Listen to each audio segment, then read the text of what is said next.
There are 4 ways that God will provide. Number 1, through man's hand. God told Joseph, Pharaoh's going to bless you, and Pharaoh blessed Joseph and his family. He used a man. The second way that he'll do it is by God's hand. Once they came out of Egypt, they got out in the wilderness, and God's hand supernaturally provided. You need both. You need man's hand, other people blessing you sometimes, God's hand. Supernatural. He brought manna. Supernatural water comes out of a rock. That's God's hand. You don't live on miracles all the time, but there will be miracles if you give to the work of the Lord. Then when they got to the promised land, the manna ceased. Your hand. Now you got to sow.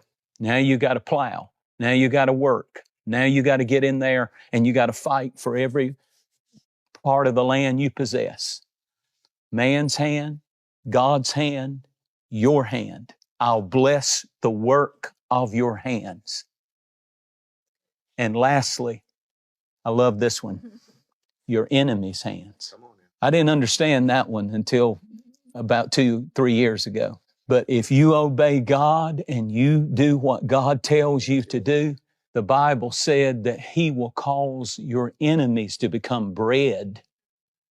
He told them, the giants are bread for you, Caleb and Joshua. Bread. They said it. They said they're bread for us. He prepares a table before us in the presence of our enemies. Don't tell me God won't do supernatural things concerning provision and resources.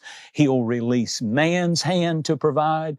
He'll release God's supernatural hand to provide. He will release your hand to become so blessed and favored and work in wisdom, and you won't even know why you feel like you're supposed to do that, but it's your hands that God has partnered with. And lastly, He says, I'm going to give you double for all the trouble your enemies. You meant it for my evil, but God meant it for my good.